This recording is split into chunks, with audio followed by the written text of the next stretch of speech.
Hello दोस्तों, मैं पूनम शाह उम्मीद क्लासेस के यूट्यूब चैनल पे आप सभी का स्वागत करती हूँ। मुझे उम्मीद है कि आप लोग ये मॉक टेस्ट की जो सीरीज़ चल रही है उसकी प्रैक्टिस कर रहे होंगे और एग्ज़ाम की तैयारी भी आप मजबूती के साथ कर रहे होंगे। तो चलिए जल्दी जल्दी आप आ जाइए। Very good evening all of you. Very good evening सभी को।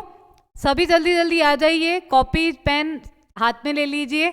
कोई भी अगर नया रूल मैं बताती हूँ तो उसको आप अलग से लिख के रख लीजिए, ताकि एग्जाम पॉइंट ऑफ व्यू से आपके लिए बहुत ही ज़्यादा इंपॉर्टेंट क्वेश्चन होने वाले हैं। तो वीडियो के अंत तक आपको बने रहना है, पूरी क्लास आपको देखनी है और कोई भी इंपॉर्टेंट चीज़ है तो उसको मार्क करके आप ज़रूर रखें, ताकि आपके एग्ज़ाम में वो काम आ सके और आप अच्छे मार्क्स भी गेन कर सके। तो चलिए हम स्टार्ट करते हैं। सबसे पहले क्वेश्चन नंबर 1 से। क्वेश्चन नंबर 1 है आपका correct form of the verb. तो correct form of the verb आपको दिया हुआ है। तो ये बोल रहा है it dash since 10 o'clock। It dash since 10 o'clock। अब यहाँ पे हमें इंडिकेशन क्या दिया हुआ है? यहाँ पे हमें जो इंडिकेशन दिया हुआ है वो दिया हुआ है सिंस, और सिंस के साथ हमें क्या दिया हुआ है? टाइम दिया हुआ है। तो सिंस के साथ आपको जब टाइम दिया हुआ है तो उससे पहले हम किस टेंस में इसे बनाएंगे? हम उसे बनाएंगे प्रेजेंट परफेक्ट कंटिन्यूअस टेंस में। कौन से टेंस में बनाएंगे? Present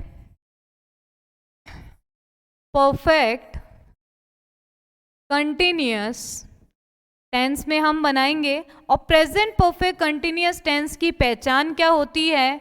has, have plus been plus verb की फर्स्ट फॉर्म प्लस आईएनजी होती है। तो देखिए यहाँ पे हमें वही देखना है। तो फर्स्ट जो ऑप्शन है आपका वो क्या है? रेन्स है। तो यह ऑप्शन भी आपका क्या हो गया?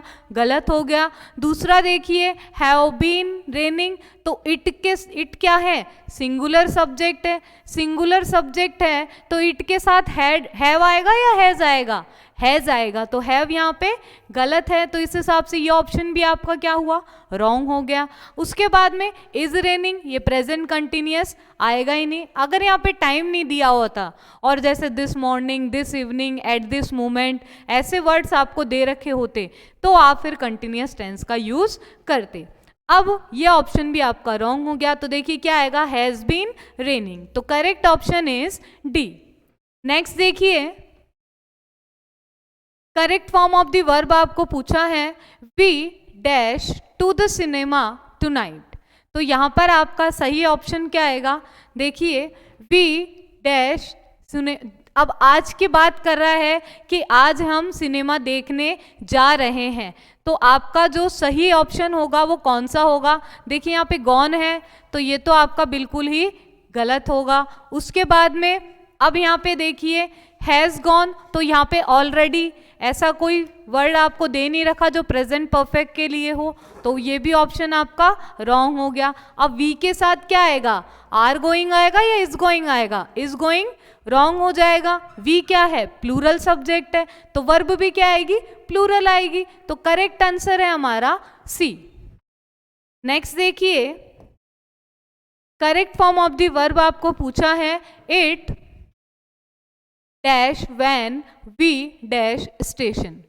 तो कह क्या रहे हैं इसमें कि जब हम स्टेशन पहुंचे तब बारिश हो रही थी।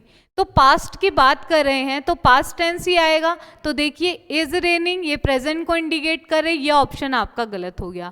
आर रेनिंग, ये ऑप्शन भी आपका क्या हो गया? गलत हो गया। यहाँ पे देखो वॉज रेनिंग आ रहा है, पास्ट टेंस को इंडिकेट कर रहा है, और रीच्ड भी किसको इंडिकेट कर रहा है? पास्ट टेंस को इंडिकेट कर रहा है। यहाँ पे वॉज रेनिंग तो आ गया लेकिन यहाँ पे प्रेजेंट का आ रहा है, तो इस वजह से ये भी ऑप्शन आपका रॉन्ग है। तो करेक्ट ऑप्शन है आपका इसमें सी। तो क्या बन जाएगा? इट वॉज रेनिंग, बारिश हो रही थी, when we reach the station, जब हम स्टेशन पहुंचे तब बारिश हो रही थी। तो पास्ट की बात हो रही है यहाँ पे, ठीक है, पास्ट टेंस की बात हो रही है। तो पास्ट टेंस में ही दोनों आपके क्लॉज किस में आएंगे? पास्ट टेंस में ही आएंगे। नेक्स्ट देखिए वॉइस से रिलेटेड है। तो मैं जब भी वॉइस आपको क्वेश्चन सॉल्व कराती हूँ तो मैं आपको बोलती हूँ पहले आप सब्जेक्ट मार्क करें, फिर आप वर्ब देखें और फिर आप ऑब्जेक्ट मार्क करें। तो ऑब्जेक्ट है द ब्रिज, उसके बाद आप इसका टेंस देखें। तो टेंस है हैड प्लस वर्ब की थर्ड फॉर्म जो कि क्या है? Past perfect. पास्ट परफेक्ट है। तो पास्ट परफेक्ट है, तो इसका पैसिव वॉइस बनाएंगे तो हेड के साथ में क्या जुड़ जाता है, बीन जुड़ जाता है और वर्ब की third form as it is आ जाती है। तो देखिए यहाँ पे हेड के साथ में बीन किस में है, तो देखिए यहाँ पे हैज बीन है, तो ये आपका रॉन्ग हो गया। वॉज आ गया तो ये भी आपका रॉन्ग हो गया। वॉज बीइंग कहाँ से आया, परफेक्ट टेंस की बात हो रही है। Had been constructed by the man, has been constructed by the man, यहां पर आप ई लगाइए, कंस्ट्रक्टेड बाय द मैन। तो राइट आंसर क्या होगा आपका, राइट आंसर होगा आपका D, right answer is D. Clear. अब देखिए next, I can not draw this picture. तो यहां पे आपको क्या देखना है, वही वर्ब देखनी है, ये वर्ब है, वर्ब के बाद में क्या है, ऑब्जेक्ट, तो ऑब्जेक्ट सबसे पहले आएगा, तो दिस पिक्चर सभी में ही है। अब कैन नॉट क्या है, मॉडल, तो मॉडल आ रहा है, मॉडल आ रहा है, मॉडल के साथ में नॉट आ रहा है और वर्ब की फर्स्ट फॉर्म आ रही है। तो इसका पैसिव वॉइस कैसे बनाओगे, modal plus not plus be plus verb की थर्ड फॉर्म। तो देखो नॉट बी किस में है, तो देखो यहाँ पे कुड नॉट कर दिया, रॉन्ग हो गया, कुड नॉट ये भी आपका रॉन्ग हो गया। तो क्या आएगा, can not be drawn, can not B, इसमें भी कैन नॉट है, इसमें भी कैन नॉट है, थर्ड फॉर्म दोनों में ही है। अब बाय, ये आई को मी में बदला नहीं इसमें, तो ये आपका रॉन्ग हो गया। तो correct answer is A, this picture can not be drawn by me, ये आंसर होगा आपका इसमें। नेक्स्ट है वॉइस है, a letter has been written by me. देखिए अब आपके सामने सेंटेंसेस कैसे आ सकता है, हो सकता है आपको सेंटेंस पैसिव वॉइस में दिया हुआ और आपको एक्टिव वॉइस बनाना हो। पता कैसे चलता है, सिंपल मेथड तो यह है कि बाय के बाद में सब्जेक्ट आ रहा है, दूसरी बात यह है कि वर्ब की थर्ड फॉर्म आ रही है, तीसरी बात ये बीन वर्ड आता ही नहीं है किसी भी टेंस में, मैंने आपको पढ़ाया है, तो बीन वर्ड आता ही नहीं है, किसी भी टेंस में नहीं आता बीन, ठीक है। तो अब देखिए ये किस में आ गया, पैसिव वॉइस में आ गया। अब देखिए अब इसमें क्या होगा, हैज प्लस रिटन, तो आपको ये बीन ही हटाना है, क्योंकि प्रेजेंट परफेक्ट टेंस की पहचान क्या होती है, प्रेजेंट परफेक्ट की पहचान होती है हैज हैव प्लस वर्ब की थर्ड फॉर्म होती है, हैज हैव प्लस वर्ब की थर्ड फॉर्म होती है। जब हम इसका पैसिव वॉइस बनाते हैं तो क्या जोड़ते हैं, बीन जोड़ते हैं। तो सबसे पहले तो हमें सब्जेक्ट चाहिए, तो मी का क्या हो जाएगा, आई हो जाएगा, उसके बाद में आई के साथ में क्या आएगा, हैव आएगा, उसके बाद में वर्ब की थर्ड फॉर्म आएगी, उसके बाद में आपका ऑब्जेक्ट आएगा अ लेटर। अब आप इसको मैच कीजिए, I have written a letter, I have written a letter, तो देखो यहाँ पे हैव बीन लगा दिया, तो ये आपका रॉन्ग हो गया। ये हमेशा पैसिव वॉइस में आता है बीन शब्द, ये ध्यान रखना आप इसमें, ठीक है। बी ई फिर भी आता है, बी ई आपके फ्यूचर कंटिन्यूअस में आता है, ठीक है, बी ई आपका किस में आता है, फ्यूचर कंटिन्यूअस में आता है, ठीक है, लेकिन बीन आपका पैसिव वॉइस फॉर्म में ही आता है। उसके बाद में यहाँ पे हैज़ रिटन लिख दिया, तो आई के साथ में क्या आएगा, हैज़ आएगा। दूसरा देखिए यहाँ पे हैड में चेंज कर दिया, जो कि बिल्कुल ही रॉन्ग है, तो हैव रिटन अ लेटर, तो बिल्कुल मैच कर रहा है, I have written a letter. आप पहले खुद बना लीजिए फिर आप मैच कीजिए, तो आपका क्वेश्चन गलत नहीं होगा बिल्कुल भी। नेक्स्ट देखिए, नेक्स्ट है नरेशन से रिलेटेड है, डायरेक्ट इनडायरेक्ट है। He said babies drink milk, he said babies drink milk, तो अब इसमें क्या आ जाएगा, तो अब इसमें क्या आ जाएगा, आपका जो ऑप्शन है ही के बाद क्या आ रहा है, सैड आ रहा है, ही के बाद क्या आ रहा है, सैड आ रहा है, और क्या बोल रहे हैं, बेबीज ड्रिंक मिल्क, यानी कि हम किसे कह रहे हैं, हम बेबीज को कह रहे हैं कि तुम दूध पिया करो। तो यहाँ पे जो बेबीज है वो क्या है, रिपोर्टिंग वर्ब का ऑब्जेक्ट है, क्या है, रिपोर्टिंग वर्ब का ऑब्जेक्ट है। तो ये सैड चेंज होगा क्या, बिल्कुल होगा, और उसको बोल रहे हैं कि दूध पिया करो, यानी एडवाइस आप दे रहे हो, तो देखो सैड तो आएगा ही नहीं, ठीक है, क्योंकि बेबीज यहाँ पे सब्जेक्ट नहीं है, यहाँ पे नाम है। मैंने आपको प्रीवियस क्लास में भी ऐसे सेंटेंसेस करवाए हैं जिसमें इस तरह से इंडिकेशन देते हैं, नाम लेकर के, सर मैडम करके, तो उस तरह से भी टोल्ड भी नहीं आएगा, और बेबीज तो ये भी गलत हो गया। उसके बाद देखो सेड दैट है, ये भी आपका गलत हो गया। तो क्या आएगा सही answer? He advised the babies, और इम्पेरेटिव सेंटेंस है तो टू से आपको जोड़ना है, तो right answer is C. Right answer आपका क्या होगा? सी होगा। नेक्स्ट देखिए, the student said let me come in. Imperative sentence आपको दिया हुआ है, इम्पेरेटिव सेंटेंस को आप किससे जोड़ते हैं? टू से जोड़ते हैं। तो देखिए यहाँ पे दैट लगा दिया, तो ये बिल्कुल ही रॉन्ग हो गया। उसके बाद में दैट लगा के लेट लगा दिया, तो ये भी आपका रॉन्ग हो गया। दैट के बाद इफ लगा दिया, ये भी आपका रॉन्ग हो गया। The student requested to let him, जो मी है वो किसके अकॉर्डिंग चेंज हुआ? इस स्टूडेंट के अकॉर्डिंग, हिम कम इन। तो राइट आंसर इज सी। समझ में तो आ रहा है आपको सभी को? कोई भी प्रॉब्लम हो आप कमेंट करके बता सकते हैं। नेक्स्ट है, आर्टिकल से रिलेटेड है, डैश सन शाइन्स ब्राइटली।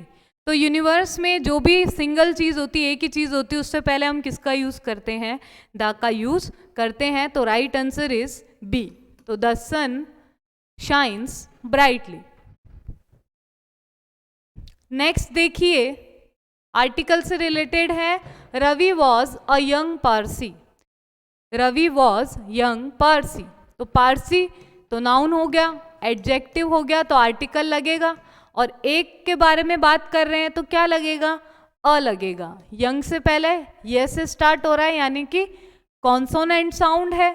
कॉन्सोनेंट साउंड है तो क्या आएगा? ए आएगा। तो Ravi was a young Parsi. तो right answer is A. Next देखिए, she return after dash hour. तो यहां पर आप आर्टिकल कौन सा लगाएंगे? देखिए वो बोल रहा है आर। पहली बात तो सिंगुलर काउंटेबल नाउन आपको दिया हुआ है, ठीक है, सिंगुलर काउंटेबल नाउन है आर। तो एक घंटे के लिए क्या होता है? 1 आवर नहीं लिखते हैं, क्या लिखते हैं? एन आर, क्योंकि इसको बोलते कैसे हैं? आर, ठीक है। तो क्या आएगा इसमें? आंसर डी आएगा। क्लियर? नेक्स्ट है, do you play dash hockey. किसी भी गेम से पहले आप कोई भी आर्टिकल का यूज नहीं करते हो। No article will be used before the name of the game. तो नेक्स्ट, तो इसका सही आंसर है सी, यानी नो आर्टिकल। नेक्स्ट देखिए, प्रीपोजिशन आपको पूछी है, you must be aware dash tiger. तो बी वेयर के साथ में क्या होता है? सावधान रहें। किससे? तो का के सेंस में जो आएगा आपके प्रीपोजिशन वो क्या आएगी? Of. Be aware of tiger, ठीक है। जैसे बोलते be aware, you have to be aware of strangers. Stranger से आपको अवेयर रहना चाहिए, ठीक है। अब देखिए next, he quarrel dash my brother. तो क्वेरल वाला तो आपका, क्वेरल्ड वाला तो आपका पहले भी करवाया हुआ है कि क्वेरल के साथ में कौन सी प्रीपोजिशन लगती है? विथ लगती है। तो क्या आ जाएगा? ही क्वेरल्ड विथ माई ब्रदर। नेक्स्ट देखिए, वेरी वेरी इंपॉर्टेंट है आपकी ये जो वर्कअप सेशन है, इसको आप लेना नहीं भूलना। आप अपनी कॉपी किताब रखें, डेली 2-2 भी मीनिंग आप याद करते हैं, सफिशिएंट है। ज़्यादा हमको मेहनत नहीं करनी। जितने आपको क्वेश्चन बनवा के बताए जा रहे हैं ना, आप केवल उसकी तैयारी भी कर लेंगे तो भी आपके एग्जाम पॉइंट ऑफ व्यू से वो बहुत ही ज़्यादा इम्पॉर्टेंट है। तो देखिए, एडिक्वेट का मतलब होता है पर्याप्त। एडिक्वेट का मतलब होता है पर्याप्त। तो इसको और क्या क्या बोलते हैं? Sufficient, suitable, enough, appropriate,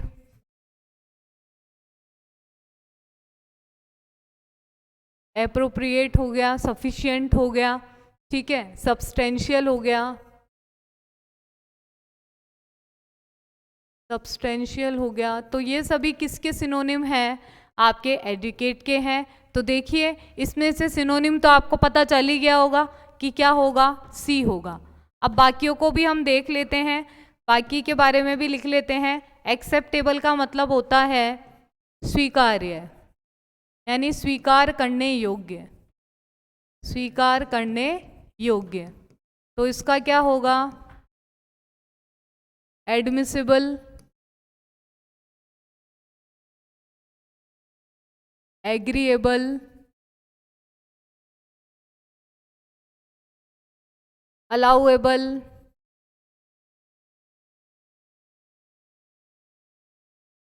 permitted, ये सभी आपके किसके हैं, एक्सेप्टेबल के हैं। तो देखो एडमिसिबल भी इसी का ही आ गया, एडमिसिबल भी इसी का ही आ गया। सरप्लस को क्या बोलते हैं, जो बचा हुआ होता है उसे क्या बोलते हैं, सरप्लस, यानी कि जो शेष होता है, जो शेष बच जाता है, तो इसको क्या क्या बोलेंगे, access, additional,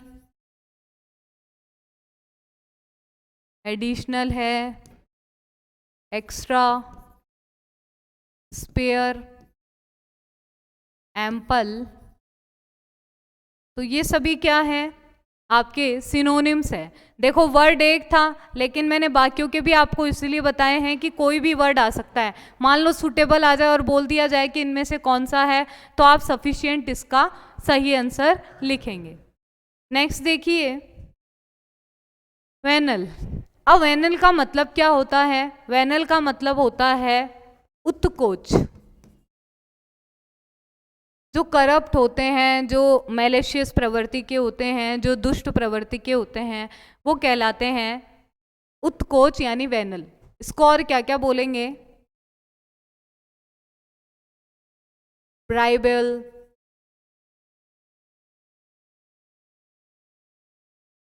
crooked, crooked, dishonest, जो बेईमान लोग होते हैं, डिसगार्डेड। तो ये सभी कौन से होते हैं, उत्कोच वाले होते हैं। तो इनमें से जो आपका सही आंसर है वो क्या होगा, करप्ट होगा। करप्ट का मतलब क्या होता है, करप्ट का मतलब होता है कि जो भ्रष्ट लोग होते हैं, जो दुष्ट लोग होते हैं, वो किस में आते हैं, करप्ट में। लेजिबल का मतलब होता है पढ़ने, पठनीय, पठनीय लिख लीजिए, लेजिबल का मतलब जो पढ़ने। तो रीडेबल, अंडरस्टैंडेबल, अंडरस्टैंडेबल, रिकॉग्नाइजेबल। तो ये सभी आपके लेजिबल का है। फॉरगिवेबल का मतलब होता है क्षम्य, क्षमनीय। तो इसका क्या हो जाएगा, इसका आप लिखिए एक्सक्यूजेबल, पार्डनेबल,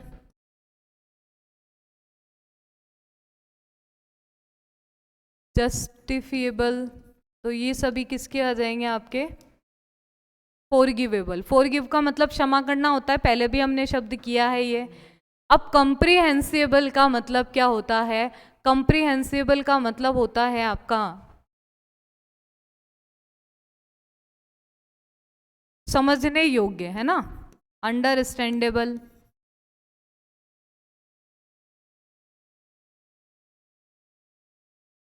कोहेरेंट,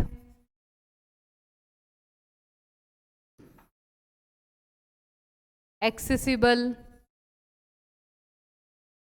ठीक है, तो ये सभी किसके हो गए, कंप्रीहेंसिबल के हो गए। कंप्रीहेंसिबल का मतलब ही क्या होता है, समझने योग्य, चलाने योग्य।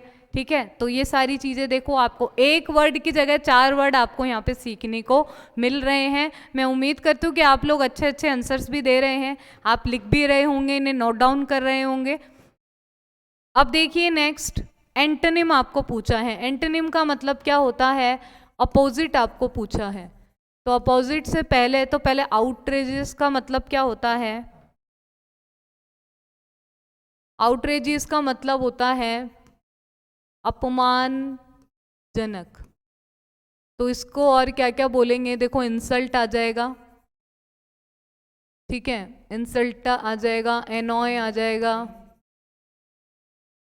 इंडिग्निटी आ जाएगा, डेरोगेटरी आ जाएगा, ठीक है। तो ये सभी आपके, और इसके अलावा एब्यूसिव, तो ये वर्ड्स आपके आउटरेजियस के लिए हैं। अब जस्टिफिएबल, अभी हमने पीछे पढ़ा कि जस्टिफिएबल मतलब वो क्षम्य योग्य है। अब जस्टिफिएबल में आप क्या, जस्टिफिएबल का क्या क्या लिखोगे आप? अब देखो, जॉली, जॉली का मतलब क्या होता है? जॉली का मतलब होता है जो प्रसन्न चित्त होता है, ठीक है, जो चेरी नेचर का होता है, चीयरफुल होता है, ठीक है। इसके अलावा कंप्लेसेंट होता है,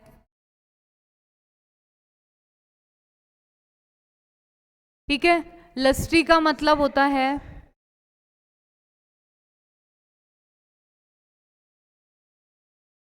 लिस्ट्री का मतलब क्या होता है? लिस्ट्री का मतलब होता है आपका, देखो, लिस्ट्री का मतलब होता है जो एनर्जेटिक होता है, ठीक है, आलसी होता है, ठीक है। तो ये तो लिस्ट्री का मतलब होता है जो एनर्जेटिक होता है। तो इसका एंटोनिम क्या होगा? मैं एंटोनिम आपको लिख रही हूँ इसका, तो इसका क्या होगा? एनर्जेटिक, सॉरी, एनर्जेटिक नहीं होगा, स्लगिश होगा, स्लगिश, ठीक है। एंटोनिम। विक्ड का मतलब क्या होता है? विक्ड का मतलब होता है ऑफुल, बुरा जो होता है ना, बुरा, ऑफुल, ठीक है।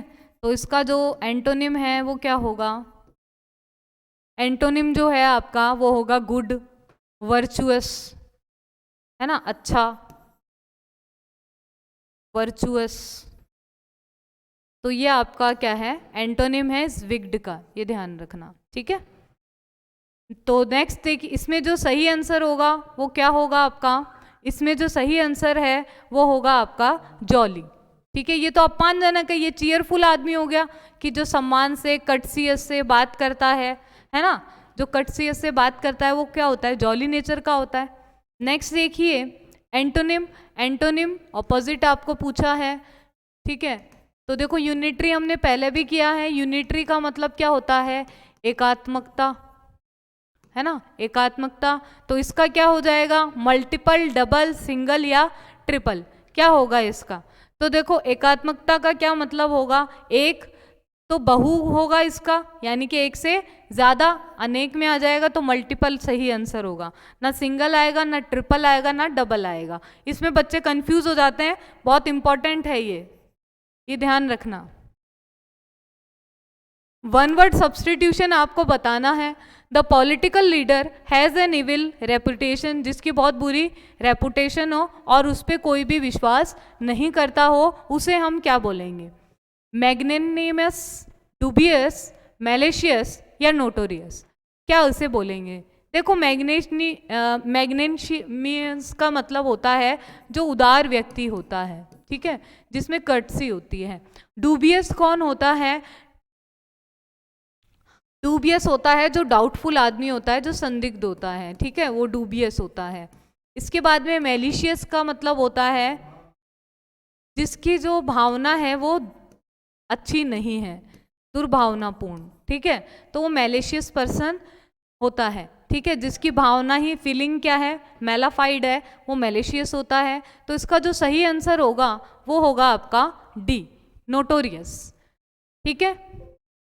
नेक्स्ट है meaningless language with an exaggerated style intended to impress, यानी कि ऐसी लैंग्वेज है जो जिसकी कोई मीनिंग नहीं है, लेकिन इम्प्रेस करने के लिए आपने वो एक स्टाइल के रूप में लिखा है, तो उसे हम क्या बोलेंगे? वर्बलाइजेशन, रॉयट्रिक, ऑडिटरी या पब्लिक स्पीकिंग, क्या बोलेंगे इसे?